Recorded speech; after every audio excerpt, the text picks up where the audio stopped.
Good morning, everyone, and welcome back to Empty Cloud Monastery. So today we have another Sutta study session. We'll be going through a discourse from the Anguttara Nikaya, chapter 5, Sutta number 32. This is called the Cundi Sutta, because this was a discourse to Princess Cundi. So we'll begin, as usual, with paying homage to the Buddha. Namo tassa bhagavato arahato samma sambuddhassa. Namo tassa bhagavato arahato samma sambuddhassa. Namo tassa bhagavato arahato samma sambuddhassa. Buddhang dhammang sanghang namassami. So this is a discourse from Anguttara Nikaya, chapter 5, Sutta number 32, the Cundi Sutta. So the sutta begins.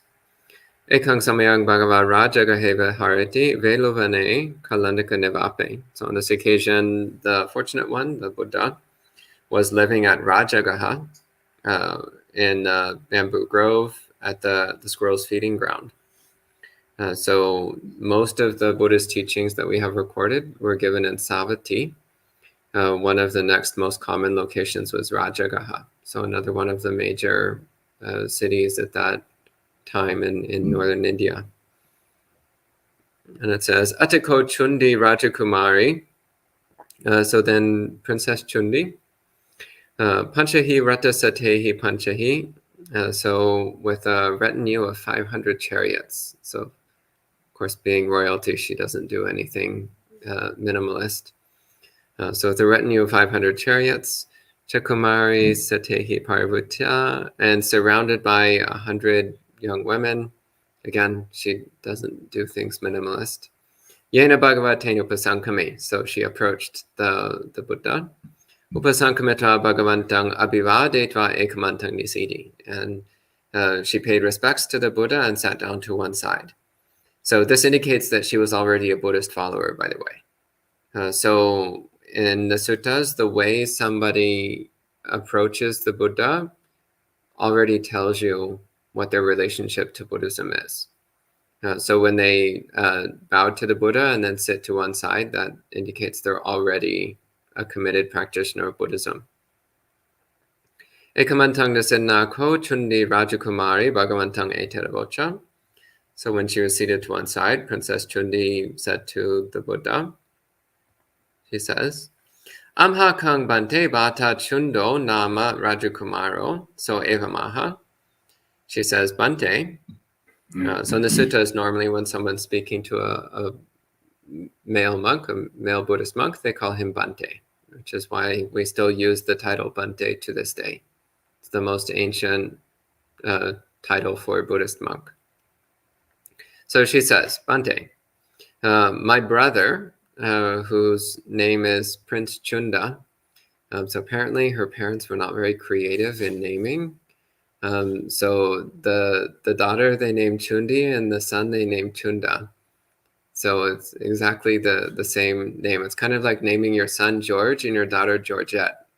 It's like, come on, it can be a little more creative than that. Anyway, so her brother Prince Chunda says, Yadeva so hoti iti va purusova. So any person, whether a woman or a man, Buddhang Saranangato, Dhammang Saranangato, Sanghang Saranangato, who has gone for refuge to the Buddha, the Dhamma, and the Sangha. Panatipata Pativirito, who refrains from killing living beings. Adinadana Pativirito, refrains from stealing. Kame Sumachachara Pativirito, refrains from sexual misconduct. Musavada Pativirito, refrains from telling lies. Sura Mereya Majapamada Tana Pativirto, refrains from using alcohol or any intoxicant that causes negligence. So Kaya Sabeda Parang Marana Sugating Yeva Upapajati, no Dugating.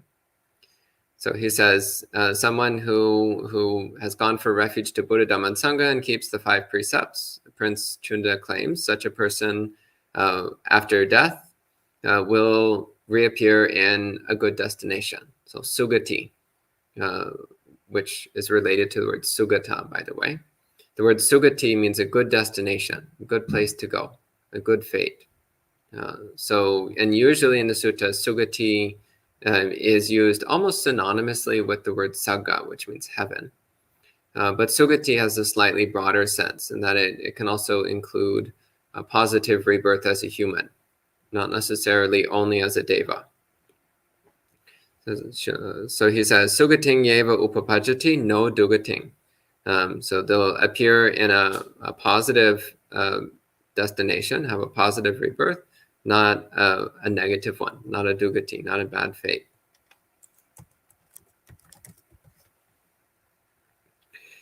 So then Princess Chundi says, Sahang Bhante Bhagavantang Puchami. She says, so Bhante, I am now asking the Blessed One, and now asking the Fortunate One, the Buddha. She says, Katang rupe ko Bhante sattari pasanno kaya sabeda paramarna sugating yeva upapachati no dugating. She says, what kind of faith does one need to have in the teacher, such that after death one will appear in a good destination and not in a bad destination? And by the way, it's interesting to note here the word that's being used, which I just translated as faith. The word is pasanno, which it's a warm feeling in my heart because that's my preceptor's name. My preceptor's name was Pasanno. So the word Pasanna has a range of meanings. So one of the meanings of the word Pasanna is faith, but it also has the meaning of clear or pure. It also has the meaning of tranquil, peaceful. It also has the meaning of joy. So in the sense of like a peaceful joy. It's like a serene bliss. So it has all these different meanings. So when we talk about having pasanna in the Buddha, it's more than just faith. It's also a serene, peaceful, clear-minded, blissful faith in the Buddha. So this is a much more complete and detailed statement. Yeah. So is it the same root as pasadi? No. No, it's not the same. No, it's not the same. Good question. Yeah. Yeah, it's from a different root, but we can go into that in more detail another time if you like.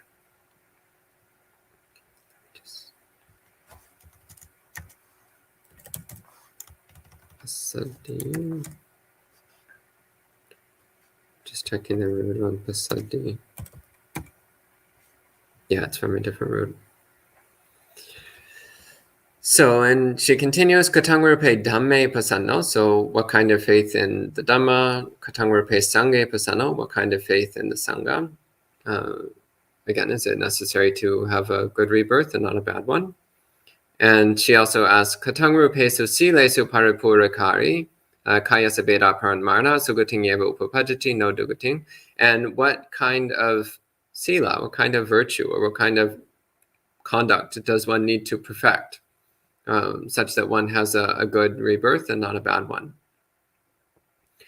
So this is quite reasonable. She's like, okay, so my brother made this religious statement, but I'm kind of like, I want to hear what the Buddha has to say about this. So naturally, people distrust their own family, and it's much easier to believe somebody who's not a family member.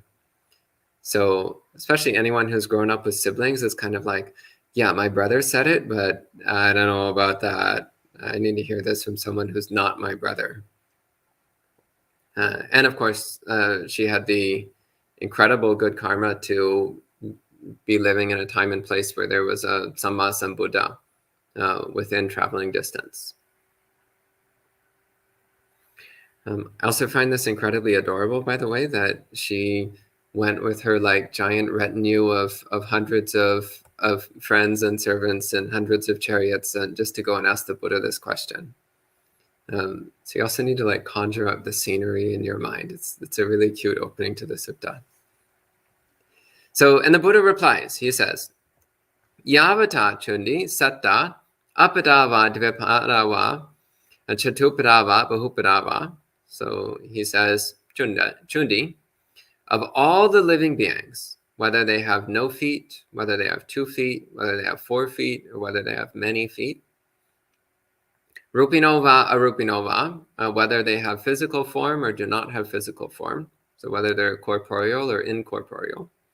Saninova, Asaninova, Neva Sanyana, Saninova, whether they are percipient or non-percipient or neither percipient nor non-percipient. So basically he's saying every possible imaginable kind of being. Tathagato tesang agamakayati, arahang sambuddho. He says, of all of them, the Tathagata is considered the supreme. It's considered the best. The Tathagata, the Arhat, the Sammasambuddha, the fully awakened Buddha. This is considered the supreme of all imaginable kinds of beings. And the word Aggang here, which I'm translating as supreme or best, it means the peak. They use the same word to mean a mountain peak. So the top of the mountain.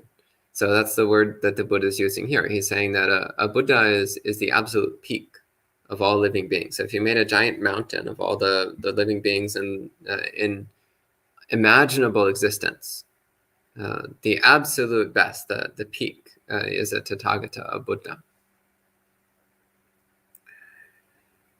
And he says, Yeko chundi buddhe pasanna, age te pasanna. He says, Chundi, those who have this clear, blissful, serene faith in the Buddha, has faith in the Supreme.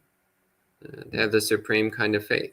He says, Age ko panapasannanang ago vipako hoti. And he says, and one who has faith in that which is supreme gets the supreme result. So with the best kind of faith, you get the best kind of result. And so vipaka means result or consequence, and it's usually paired with the word karma. So karma means action, and vipaka means result. So in this case, the action is to cultivate this bright, clear, supreme, serene bliss, blissful faith in the Buddha. And the effect then is positive rebirth, positive conditions, a good destination, a good fate. And next he says, Yavata chundi dhamma sankata. So of all conditional phenomena, Aryo atangiko mago tesang agamakayati. The Noble Eightfold Path is considered the supreme. So this also I find really cute. So the Buddha is saying, like, yeah, there's all these different kinds of conditional phenomena in the world, all different kinds of things. But the absolute best sankhara in the whole world is the Noble Eightfold Path. And he's also making a little bit of a pun on words here, by the way, because the word Dhamma has both the meaning of phenomena or things, but it also has the meaning of teachings. So Princess Chundi, when she was using the word Dhamma, she probably meant it in the sense of the Buddha's teachings, which is the way we most commonly use this word. But in his answer, the Buddha is giving a broader statement. He's saying all Dhammas, which are conditional phenomena, so not just teachings of the Buddha or teachings of a spiritual teacher, but Dhamma in its broadest sense, which means all things whatsoever. So he says of all conditioned things, the Noble Eightfold Path is the best. This is the supreme. This is the highest. And the reason for this is because the Noble Eightfold Path is what leads to freedom from suffering. It what leads to awakening. It's what leads to the arising of Buddhas. And he says, Ye chundi arye atangike mage pasanna, age te pasanna, age ko panapasanna nang ago vipako hoti. So he says, and one who has this clear, serene, blissful faith in the Noble Eightfold Path has faith in the highest, the supreme, and they will get the highest result. And next he says, Yavata chundi dhamma sankatava asankatava. Next he says, of all dhammas, of all things, whether conditioned or unconditioned. Virago tesang agamakayati. Dispassion is considered the highest of them. And this also is quite interesting. So he says of all conditioned phenomena, the Noble Eightfold Path is the best. But of all phenomena, both conditioned and unconditioned, dispassion is the best. Viraga is the best. And this is very interesting for many reasons. But one of the things that makes it interesting is there's the subtle indication here that viraga is synonymous with nibbana and with the unconditioned. And this is confirmed in the next statement the Buddha says. He says, Yaridang, so that is, mada nim mada no. This means the crushing of intoxication, the elimination of intoxication. Pipasa vinio means the elimination of thirst. Pipasa quite literally means thirst. Alaya samugato. This means to uproot the basis of attachment, of adherence. So uprooting adherence. Vatu pachedo. This means to cut the cycle. So vata means a cycle, like a spinning in a circle, whirlpool. So vata is commonly used in the suttas, actually not that commonly, but it's used in a few places, to refer to the cycle of birth and death in samsara. And upachedo means to cut, to break something. So vatu pachedo means cutting off the cycle of birth and death. Tanha kayo, the elimination of tanha, of craving. Virago, again, dispassion. Nirodo, cessation. Nibbana. So again, he's, interestingly enough here, the Buddha is, in the sutta, he's directly equating viraga, dispassion, with nibbana, with the unconditioned, with the supreme goal of Buddhist practice.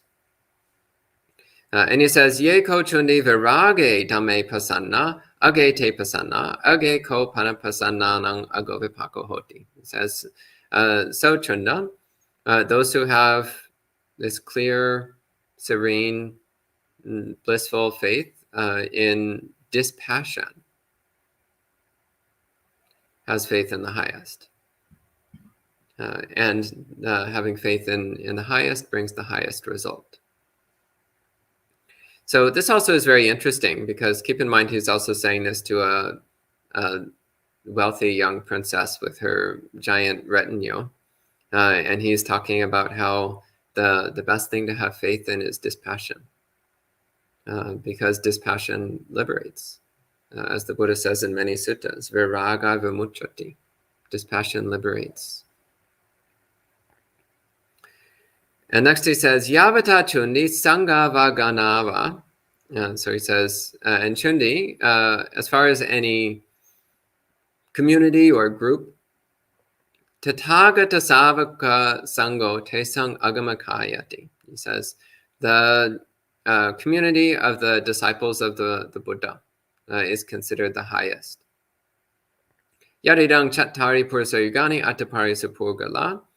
That is, the 4 pairs of people, the 8 kinds of people.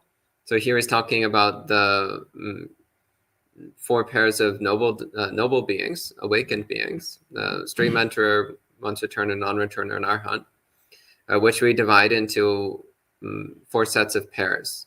So one on the path to stream entry and the stream enterer, on the path to once returner, the once returner, path to non-returner, non-returner, path to arhat and arhat. So for a total of 8 kinds of beings. And he carries on, he says, Esa Bhagavato Savaka Sangho. So this is the community of the Buddha's disciples. Ahuneyo, Pahuneyo, Dakineyo, Anjali Karaniyo. So these are people who are worthy of respect, worthy of offerings, worthy of making Anjali to. So Anjali Karaniyo literally means worthy of making Anjali to. So worthy of paying respects to. Anutarang Punya Ketang Lokasa, the unsurpassable field of merit for the world. So the community of the Buddha's disciples, and especially those who have attained some stage of awakening, This is where one gets the most amount of good karma, is from supporting such Sangha members, and optimally from becoming such a Sangha member.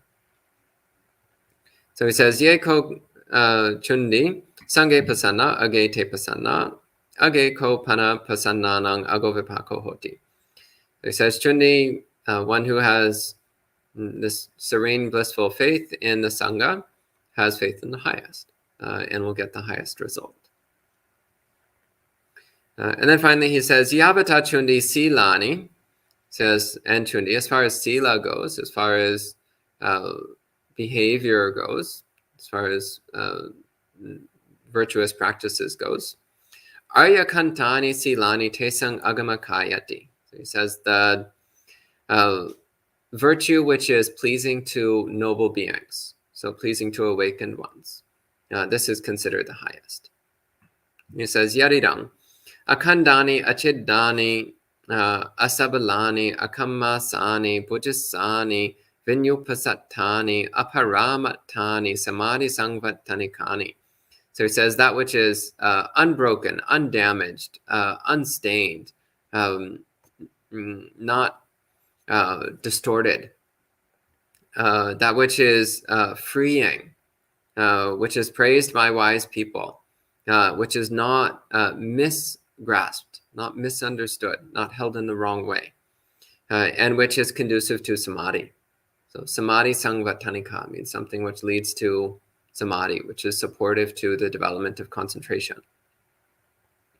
And aparamata, by the way, this is related to the word paramasa. So silabata paramasa means a misgrasp of practices. So he's emphasizing here that one should be practicing sila, but with a correct understanding of it. So not with a paramasa, not with a misgrasp, misunderstanding of sila. She spoke about a couple of days ago. And again, samadhi sangvatanika. So, and the kind of sila, the kind of wholesome, virtuous practices which support one's concentration, support one's meditative concentration. He says, Ye ko chundi arya kantesu silesu paripurakarino, age te paripurakarino, age ko pana paripurakarinang agovipako hoti. So he says, so those who complete the sila, who fulfill the moral virtuous practices that's pleasing to the noble ones, are fulfilling the highest. And those who fulfill the highest will get the highest results. And then he ends with a short poem, again, a common feature in Anguttara Nikaya. And this short poem is notable because it's very commonly used as a blessing chant in contemporary Theravada Buddhism. So as I go through this in Pali and English, you might recognize the Pali. You might have heard this chanted in monasteries. So it starts off, agatove pasananang, agang dhammang vijanatang. So one who has serene faith in the highest and who understands the highest Dhamma. Age buddhe pasananang dakineye nuttare. So one who has serene faith in the highest Buddha, the one who is the unsurpassable one, the one worthy of offerings. Age dhamme pasananang viragu pasame sukhe. And so one who has serene faith in the highest Dhamma. So in dispassion, the peacefulness of dispassion, the happiness of dispassion. Age sanghe pasananang punyakete anuttare. One who has serene faith in the highest Sangha, the unsurpassed field of merit. Agasmeng danang dadatang agang punyang pavadati. So one who gives dana, who gives gifts to the highest, will accumulate the highest merit. Agang ayu chavanocha yasokiti sukhang balang. They'll get the highest lifespan, the highest beauty, the highest renown, glory, happiness, and strength. Agasadata medavi agadama samahito. It says the wise one who is given to the highest.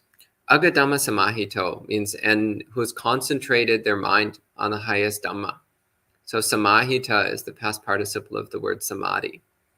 So one whose mind is concentrated on the agadhamma, the highest Dhammas. Deva bhuto manuso va agapato pamodati. So such a person, whether they're in the form of a deva, an angel, or as a human, they'll rejoice having attained the highest. So that's the end of this sutta. So at this time we can respect the sutta with 3 sadhus. Sadhu, sadhu, sadhu. And at this time, I'll take any questions that you might have. So first off, hello to all the people joining in online. Hello to Rick, Vivian, Matthias, Jayanta, John, Antonia, Amaranta, Punam, Sriti, Metta, Michael, Gita, Sarah, Alicia, Angela, Juliana, Dean, Champika, Pial, and Indira. Welcome to all of you. So at this time I can take any questions you might have. So I do see one question. Pial and Indira ask, what is the difference between the terms viraga and nirodha? So viraga quite literally means dispassion. So the prefix vi, which here means without or separated from, and raga, which means passion or lust. So viraga means dispassion, when the mind is free of passion, free of lust. Whereas nirodha means cessation. So that's a broader term. And when the word nirodha is just given by itself, it's usually taken to mean the cessation of greed, hatred, and delusion. But usually we see the word nirodha as nirodha of something, such as avijja nirodha, the cessation of ignorance. Or dukkha nirodha, the cessation of dukkha. You could also say, for example, the nirodha of raga, the cessation of raga, and that would be viraga, dispassion. So when the mind is free of passion, then that means that passion has ceased, at least temporarily. And viraga naturally leads to the cessation of dukkha. This is one of the central components of the Buddha's teachings. And this is the last question from online. Any questions from the monastery residents? Anything on this sutta? Bhante, the sutta and other suttas, when we talk about ways to have a fortunate rebirth. Mm-hmm. And when I read it, it always sounds like it's the next birth. But my understanding is that our next birth depends on karma, previous karma running and things like that. It might not always be in a heaven realm or something. Fortunate rebirth might be a rebirth among the hell realm. So I guess some clarification on that. Yeah, I mean, in the sutta, the Buddha doesn't necessarily say that it will be your immediate next life that you get these results. He just says that you will inevitably get good results. He doesn't say how quickly it's going to happen.